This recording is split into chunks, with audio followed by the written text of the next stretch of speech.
بەڵێ بەردەوامین دوێنێ پرۆسەی دەنگدان بۆ هەڵبژاردننی پەرلەمانی کوردستان بەڕێوەچوو ئەوەی لێرەدا کە فۆکەسی زیاتر لەسرە باڵانسی هێز گۆڕانکاری بەسەردا هاتووە بە تایبەتی یەکێتی نیشتیمانی کوردستان کە ژمارەی دەنگەکانی بەراورد بە هەڵبژاردننی ڕابردوو بە شێوەیەکی بەرچاو زیادی کردووە. هەڵبەت پەیام و ئامانج و بەرنامەکانی لیستی 129 بە تایبەت پەیامەکانی سەرۆک باڤڵ تاڵەبانی لە سەرجەم ناوچەکان لە کاتی بانگەشەی هەڵبژاردندا کاریگەری خۆی هەبووە. بۆ قسەکردن لەسەر ئەم بابەتە بە سوپاسەوە بەڕێز دکتۆر دانا ئەحمەد مامۆستای زانکۆ و چاودێری سیاسی لەگەڵمایە کە قسە لەسەر ئەم بابەتە ئەکەین. دکتۆر بەخێر بێت. سپاستانەکەم بەیانیتان باش. زۆر سپاس کاتی خۆت بێمە بەخشی. چاوان دکتۆر با هەر لە پێشەچەکەی خۆمەوە دەست پێ بکەم ئەم هەڵبژاردنە باڵانسی هێز بە شێوەیەکی بەرچاو گۆڕانکاری بەسەر هاتووە. بەخوێندنەوە دیان بڵین بۆ چوونت لەو بارەوە. پێش هەموو شتێ پیرۆزبایی بەڕێوەچوونی ئەو پرۆسەیە ئەەکەم لە خەڵکی کوردستان کەماوەیەشی زۆر بەڕاستی ڕۆی بەسەریا و هەر ناکرا و ماتەڵی پێکراوە دوێنێ سپاس بخوا بە شێوەیەکی ڕێکوپێک بەجێکرا. بینە سەر ئەوەی کە ئێمە چیمان کردووە یەکێتی نیشتیمانی کوردستان چی کردووە. ئێمە بەرنمەیەکی تۆکمە و استراتیجێکی دوورخایەن کە لەلایەن سەرۆکایەتی یەکێتی نیشتیمانی کوردستان و خودی سەرۆکی یەکێتی نیشتیمانی کوردستان کاری جدی لەسەر کراوە. ئەم بەرنمەیە تەنها هەڵبژاردننی کوردستان نییە و تەواو لە پێش ئەو دەستی پێکرد. ماوەی 3 ساڵە یەکێتی نوێ کار لەسەر هەراشکردن و بە هەژمونکردنی هێزێکی سیاسی گەورەی وەکو یەکێتی ئەکا و ئەو ڕۆڵە چییە کە پێویستە بینێ هەتاکو ببێتە خزمەتکاری حەقیقی خەڵکی کوردستان. ئەوە خاڵی یەکەم. خاڵی دووەم ئەو هەنگاوانەی کە نای ئەم ماوەی پێشوو لە ڕاستکردنەوەی هەندێ ڕێڕەو لە ئەو بڕیارانەی کە لە هەڵبژاردننی ئەنجومەنی پارێزگای کەرکووکدای و ئەو وعدانەی کە بە خەڵقیدا و وعدی بە خەڵقدا کە یاسای هەڵبژاردن بەرەو ئاقاری مەساری سەحیحی خۆی بەرێ بڵێ شارەگەی خۆی بەرێ کردی. وعدی بە خەڵکدا کە پارێزگارێک لە کەرکووکدا بنێ کورد بێ و وەکو باوک تەعاملکە و ڕێزی مافی سەرجەم ئەو پێکهاتانەی کە لە شاری کەرکووکەکان بگرێ ئەوەشی کرد. بۆیە خەڵقی کوردستان بەڕاستی متمانەیان بە یەکێتی نیشتیمانی کوردستان زۆر زیادی کرد و نوێ بۆەوە. ئەزانی لەبەرەوەی کە یەکێتی ڕاستە حیزبێکی خەباتجێڕە، ڕاستە لە شاخ ڕووبارە خوێنی داوە، ڕاستە لە شار خەباتێکی مەدەنی جوانی کردووە، ڕاستە لەو زۆنەی پێ ئەو تێ زۆنی یەکێتی و زۆنی سەوز ئازادیەکی ڕەها هەیە خەڵک بە ئارەزوی خۆی قساکە. یەکەم جەریدەی زەرد با بڵێن کە جەریدەی ئەهلی پێوترێ لە ناو سنووری سەوزا بووە. یەکەم کەناڵی ئەهلی هە لە ناو سنووری سەوزا بووە. هەموو ئەو قسانەی کە خەڵقێکە بە ئازادی و داخی دڵی ئەڵێ هەر لە سنووری سەوزایە تا ئەم دەقیقەیە هەموو ئەمانە یعنی بمانێ تەنانەت قسەی ناشرینیش پێوترێت. یەکێتی سەردەمێکە بەڵام سەردەمێکە بۆ یەکێتی 8 کەناڵی نووسرا و بینرا و بیسترا و دژی بۆ لەم شاری سلێمانیە لەم زۆنی سەوزەیە. بەڵام چونکە وەکووتم خاوەنی بەرنمەیەکی ئەو تۆیە کە قەناعەتی بەوە هەیە من تەزحیە ئەدەم من ئەبمە قوربانی لە پێناو ئەوەی کە ئەوەی پێی ئەوترێ ئازادی و سربەستی و دیموکراتی فراهەم بێنە ناو ئەم میلەتی ئێمە. ئەم میلەتی ئێمە لە ڕووی حەزارەوە زۆر لە دواوە بووە. حەزەکەم پێت بڵێم لە 1920ەوە ئەم میلەتی ئێمە ئەچەوسێنرێتەوە هەتا 1991 حەزەکەم پێت بڵێم. لەبەرەوە یعنی لە ڕووی حەزارەوە ئێمە نزیکەی 100 ساڵ 90 ساڵ لە ژێر هەژمونێکی دیکتاتۆری زۆر قوحا بووین. ڕاستکردنەوەی ئەم ڕێگەیە خەباتی ئەوێ هەر بە چەک ناکرێ. ئەو خەباتی یەکێتی نیشتیمانی کوردستان دەستی پێ کردووە زۆر پیرۆزە و ئەمانە هەموو وەکووتم ئەو ڕێڕەوە دوور و درێژە ئەم وعدانی ئەم ماوەیە ئەم بە خۆدا چوونەوەیە ئەم یەکێتی نوێیە ئەو بڕیارانەی سەرۆکی یەکێتی دای ئەو هەنگاوانەی کە نای ئەمانە هەموو بەیەکەوە کە جۆش ئەدەی ئەیبەستیتەوە بەیەکەوە ئەگەینە ئەو دەرئەنجامە زۆر باشەی کە دوێنێ بینیمان خەڵق بە چ جۆش و خرۆشێکەوە چۆ سەر سنووقەکانی دەنگان و دەنگیدا بە کاندیدەکانیشت نیشتمانی کوردستان ئەمانە هەموو بەلایەک ئەوەی کە زۆر گرنگە بەلای منەوە ئەوەیە کە خەڵک فێری جۆرە لە پڕکێشی بووە خەڵک فێری جۆرێ لە ئازایەتی بووە بیرمان نەچێت جاران هەندێک ناوچە هەبوو هەندێک زۆن هەبوو دەنگی یەکێتی هیچ نەبووتیایە دوێنێ زۆر زیادی کردووە ئەزانی بەهۆی چێوە بەڕێژێکی زۆر بەرچاویش دکتۆر لە سا 25 بێگومان هۆکاری سەرەکی ئەمە چییە؟ هۆکاری سەرەکی ئەمە ئەوەیە کە ئێستا یەکێتی هەست بە سەرکردەیەکی ئازاکە هەست بەوە ئەکاکە سەرکردەیەکی لە پێشەوەیە لە پێشەوە ئەڕوا کە بە فعلی ئەوێ چەند ئەوێ خزمەت بکە ئەوەندە ئەوێ ئازادی و سربەستی بدا بە تاک بە تاکی ئەم کۆمەڵگەی کوردەواریە بۆ ئێوە کوتم ئەمانە هەمووی بەیەکەوە کە جۆش ئەدەیتەوە بەیەکەوە ئەگەینە ئەو دەرئەنجامە و من دڵنیا بم دڵنیاتانەکەم خەڵکی کوردستان دڵنیاکەمەوە وەجەخت لەسەر ئەوەکەمەوە کە هەڵبژاردننی داهاتوش زۆر لەمە باشترە بێت یەکێتی بەم ئاقارە ئیش بکە و بەم ئاقارە بڕوە دەنگی یەکێتی نیشتیمانی کوردستان زۆر باشترە بێت یەک خەڵمەوە حەزەکەم باسی بکەم هەرگیز یەکێتی هەرگیز بە عمری سیاسی خۆی یەکێتی و ئێستش بە تایبەتی قەت ڕۆژێک ڕۆژان بیری نەکردوتەوە لەوەی کە ببێ بە خاوەنی ئەوەندە کورسی یان ئەوەندە هێز یان ئەوەندە وەزارەت یان ئەوەندە هەرچی ناوەنی نایبنێ ئەمە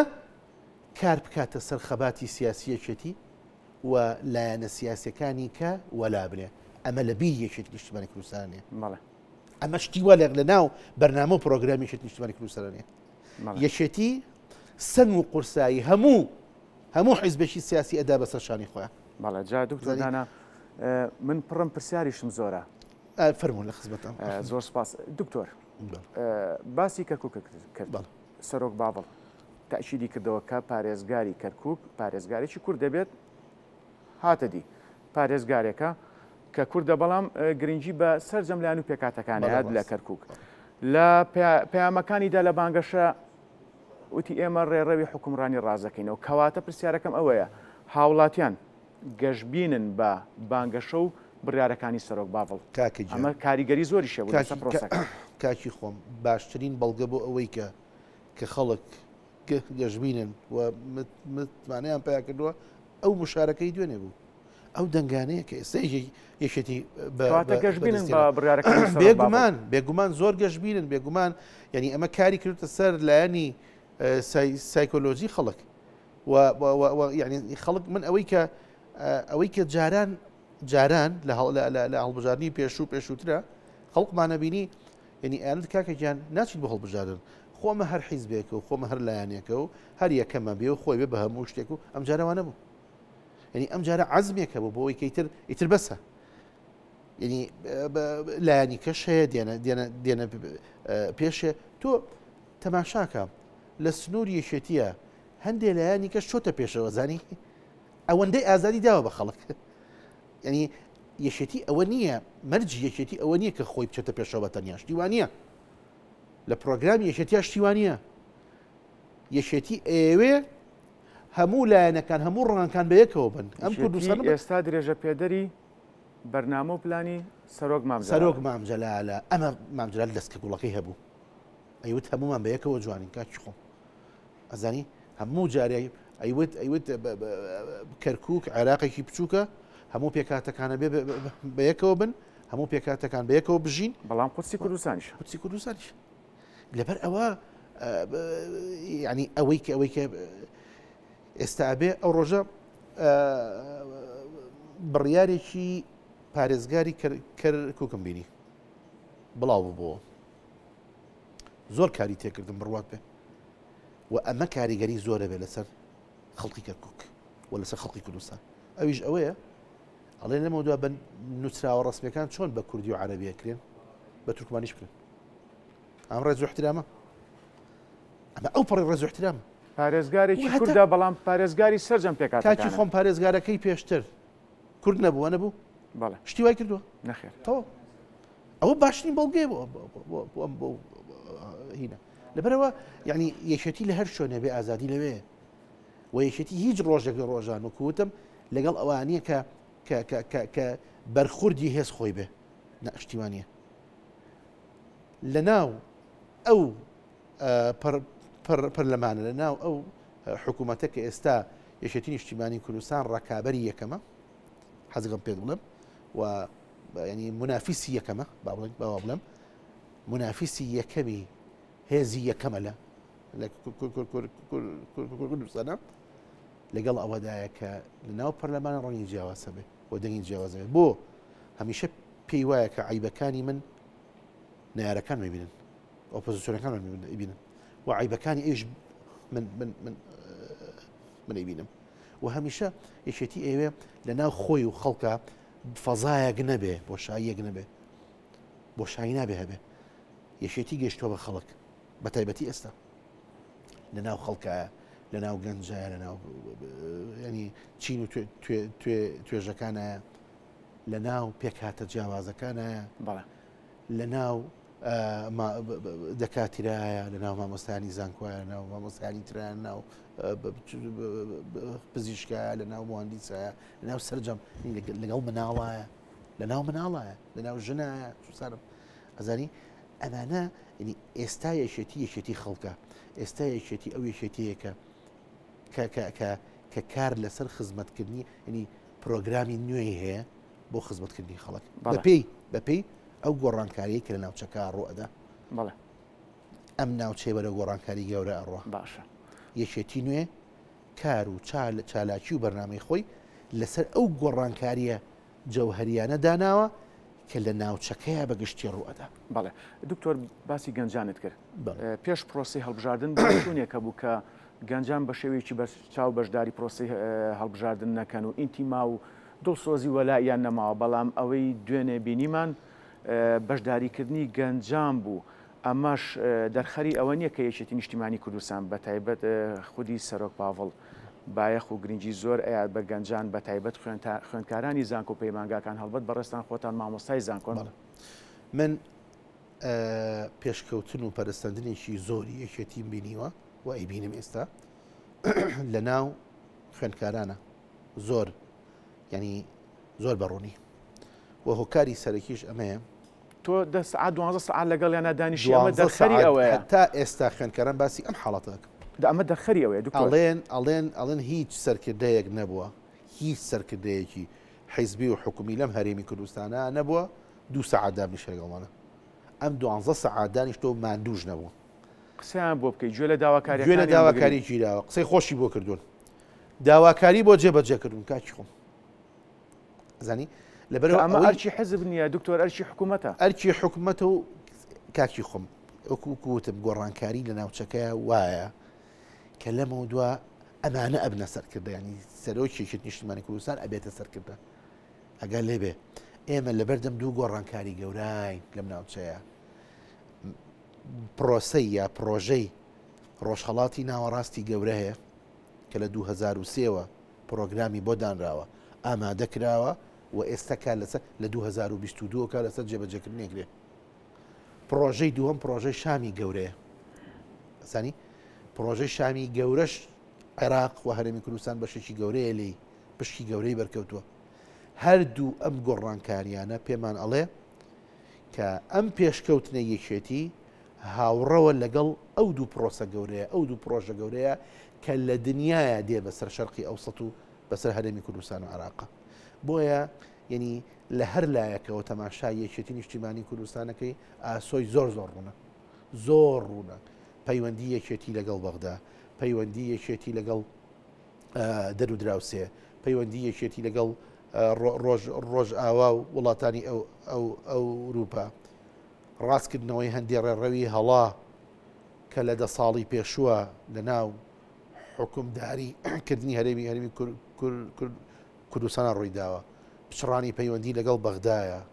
ڕێفراندۆم چوزانم چی ناوانی هەموو ئەمانە بقەرە سەرێکتری ئەوەی کە هەوڵی ڕاستکردنەوەی ئەو بارەی داوایەتی بووە و ئێستاش حەزەکەم پێت بڵم لە هەرێمی کوردستان بچۆرە دەرەوە ئەو متمانەی یەکێتی نیشتیمانی کوردستانەتی هیچ لایەنیچکەنێتی سەرۆکی یەکێتی نیشتیمانی کوردستان قەت لە ینی قەت شتیوانە بۆ حەزەکەم پێت بڵم ئێستا ئەم جارە سەرۆکی یەکێتی نیشتیمانی کوردستان لە مەرکەزی دیراسات لە هەندێ وڵاتی پێشکەوتوو و تاری خوێنێتەوە مرکزی دیراسات لە هەموو وڵاتێک مرکزی بڕیاردانە ناوەندێکی ئەکادمی باڵایە کە چەقی بڕیاردانە چەقی ئەو تەقیرانەی کە مرکزی دیراسات دەینووسێ ئەو بڕیارانەی کە حکوومە دەیتا لەسەر ئەو ئەساسەیدا بە تایبەت لە ڕووی پەیوەندی لەگەڵ وڵاتانی ترەوە لەبەرەوە من بە خەڵگەڵێم دەنگەکانتان لە شوێنی خۆیان بووە ئەوەی کە داودانە بە یەکێتی نیشتیمانی کوردستان وجدانی خۆتان ئاسوودە کردووە و من دڵنیاتانەکەم کە یەکێتی ڕۆژ بە ڕۆژ لە گەشەکردنایە و ئەمانجی یەکەمی خزمەتکردنی خەڵکە ئەنجا برەودانە بە ڕێخستنەکانی خۆی ئەنجا برەودانە بە ئازادی بە دیموکراسی بە خۆشنودکردنی خەڵک بەلایانی ئابووری بە هەموو ئەمانە بۆیە یعنی من زۆر گەشت بینم بەوەی کە لە ئەم هەڵبژاردنە چەند دڵی خۆش کردین یەکێتی چەند بەرز بۆەوە چەندین کورسی زیا کردووە یعنی نایشارینەوە بە سەراحەت ئەو ئەنجامانەی کە هەتا ئێستا بەدەستمان گەیشتووە یەکێتی نیشتیمانی کوردستان ڕێژەیە کورسی زۆر باشی تر چۆتە سەر ژمارەی کورسەکانی بۆیە بەڕاستی ئایندەی یەکێتی نیشتیمانی کوردستان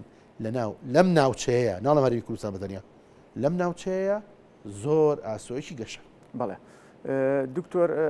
هەرچەند هێشتا زۆر باز لەوە بکرێت هەڵبەت بڕیارە ئەمڕۆ ئەنجامی بەرایی لەلایەن کۆمیسیۆنی باڵای سەربەخۆی هەڵبژاردنەکانی عێراقەوە ڕابگەنرێت ئەنجا قۆناغی دوای ئەوە قۆناغی بەڵێ پرسیارەکەم ئەوەیە ئەم ئەنجامە باشە ئەم دەنگە زۆر و بێشمارێک یەکێتی نیشتیمانی کوردستان لەسەر جەم ناوچەکانی هەرێم بەدەستهێناوە پێدوانیە ئەم جارە بڕیاردان لەسەر پێکهێنانی کابینی حکوومەت لەدە باشان بێت من پێم وا بێ ئەم ماوەی پێشوش هەرچی کراوە مرکزی قەرار هەردە باشان بوو و ئێستا شتێکی تازانیە بەلامانەوە ئەم هەژبوونە سیاسی گەورەی کە یەکێتی کە دەستی داوەتێ ئەم هەراش بوون و چالاکیە گەورە سیاسی کە یەکێتی دەستی داوەتێ بڕیاردان هەر بڕیارێکی سیاسی لە مۆدووە دەرچێ چەقی بڕیاردان دەباشانە بێ لەوە تەکید بە هەر بڕیارێکی سیاسی دەرچێ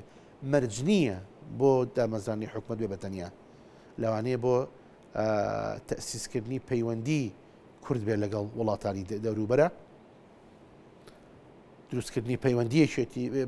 کورد بێ لەگەڵ ناوەندە دروستکردنی پردی پەیوەندی بێ لەگەڵ وڵاتانی دیکەی غەرب و شەرقا و ڕێژە و ڕاگررتنی مەسافەی پەیوەندی کورد بێ لەگەڵ هەندێک لایانی ترە هەندێ وڵاتی ترە بۆیە ئەمەی کە باسی ئەەکەی زۆر لە جێ خۆیەتی و لە سەداسەد وابێ لەبەرەوەی کە پێش هەڵبژاردن ئێمە وابووە ئەی لە دوای ئەم ئەنجامە باشانە عەجەباوا نابێ ئەگەر بەهێزتر نەبێ لاوازتر نابێ بەتایبەت کە تۆ دەنگێکی زۆرت بەدەستێناوە دەنگێکی زۆرت هەیە متمانەیەکی خەڵکی زۆرت هەیە کاکی خۆم ڕێژەی بەشداریکردنەکە هەرەوە بەسە ڕێژەی بەشداریکردنی خەڵکم جارە و یەکێتی نیشتیمانی کوردستان لە هەنێ شوێن دەنگی هێناوە کە پێشتر دەنگی نەبووە کە نەیانێشتۆ خەڵک نەفەس با نەفەس هەوا ئێستا یەکێتی دەنگی هەیە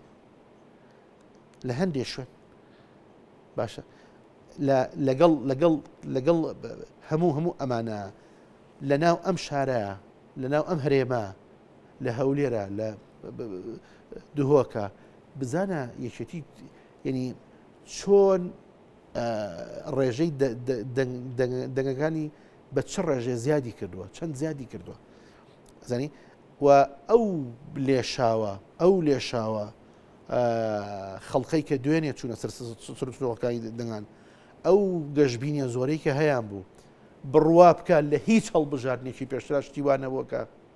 هی ئەماوانی کە ڕۆیشتووە دوێنێ خەڵقم دیوە بە گۆچان ڕۆشتووە لەبەر سنووقەکانە لەبەر وێزگەکانە واللهی بینیومە بە گۆچانە وتوت ئێمە جاری چوارەم مێم دەستم ناخوێنێتەوە لە نەخۆشخانە بڕوا بکە سیارەی ئەمبۆلانس هاتۆ دەنگ بە بڕوا بکە گەنجم بینیوە گەنجم بینیوە کە من وەستاوم بە گۆڕی شەیدان گەنجم بینیوە گەنج کە پێشتر بڕوای بەدەنگان نەبووە و توێتی کاکە ئەمە من چەندەمین جارە لە بەیانیەوە دێمە ئێرە باشە کە دوانوشمە بەڕاستی وەکو ینی فزولیێتێ دوانومە وتومە مەسەن ئەی چۆنەوە هاتووی یا چۆنەوە چەندەمین جارە هاتووی تۆڵی پێشتر دەنگم نەیاوە کاتی دەنگانم نەبووە وەرە توێتی چۆن گوێم لە سەرۆک پابوو بووە ئەزانی چۆنە ئەمە چەند کەسایەتێکی سیاسی بەهێزە ئەزانی چەند ئازایە ئەزانی بەرنامەی چەند پێ ئەزانی بە تەمای چێویکە لەبەرەوە ینی بەڕاستی ئەمە ڕەنگی یاوەتەوە لەسەر نایانی سایکۆلۆژی نفسیەتی خەڵک ڕەنگی یاوەتەوە کاکی خۆم لەبەرەوە من بە هیچ جۆرێک ینی ئەم ئەنجامە باشەی کە هاتووە شتێکی قورس نیە لای من بەڵێ کاتە دکتۆر دانا من هەر ئەوەی دەستەواژەی تۆ کە بە تەمای چییە ئەیکەمەوە بە پرسیار کەواتە کارنامەی دانوستان و گفتوگۆکانی سەرۆک باڤڵ و وەفدی یەکێتی نیشتیمانی کوردستان لە داهاتوودا وەرگرتنی سەرۆکی هەرێم یاخود پۆستی سەرۆکی حکوومەتی هەرێم نییە من پێم وابێ حەقی خۆیەتی داوای پۆستی سەرۆکی هەرێم بکە داوای پۆستی سەرۆکی حکوومەتی هەرێم بکە بە گەورەی خۆی و بە بیرتیژی خۆی و بە توانە و بە سەلیقەی خۆی ئەوە خاڵی یەکەم خاڵی دووهەم کە تۆ باسی ئەوە ئەەکەی پۆستێکی و سەرۆکی حکوومەت وەربگریا پۆستێکی و سەرۆکایەتی هەرێم وەربگریا بۆ چێتی یەکێتی بۆ چێتی چونکە ئەتوانێ ئیدامە بەو پۆستە بدە ئەتوانێت بەکاری بێنێ بۆ خزمەتکردنی خەڵک ئەتوانێت بژێوی خەڵقی پێدابین بکە ڕووی هەیە ڕووی هەیە بچێتە بەغدا ڕووی هەیە بچێتە بەغدا ناشرین نەبوو لە بەغدایەتی هەرچی وەفدی دانووسانی هەرێم و بەغدا هەیە یەکێتی کردوێتی تاقوبات کردوێتی حەزەکەم پێت بڵێ ساڵ و نیوە خەریک بووە 22 جار چۆتە بەغداد لەبەرەوە یەکێتی ڕووی هەیە بچێتە بەغدا ڕووی هەیە بچێتە وڵاتانی دەردراوسێ هەندێک هەنگاوی دژ بە میلەتی نەناوە مێژووی پاکە پرۆگرامی جوانی هەیە سەرۆکی یەکێتی نیشتیمانی کوردستان گەورەترین کەسایەتی هەیە لە حکوومەتی ناوەند لەبەرەوە توانێت گەورەترین خزمەت بکە چونکە ئێمە بمانەوە نەمانێت پیاناوترێ هەرێمی کوردستانی عێراق و بودجەی هەرێمی کوردستان ئێستا لە بەغایە لەبەر ئەوەی کە یەکێتی نیشتیمانی کوردستان داوای پۆستێکی سیادی ئاوا بکە دڵنیا بە ئەتوانێت زۆر بە جوانی بەکاری بێنێ بۆ خزمەتکردنی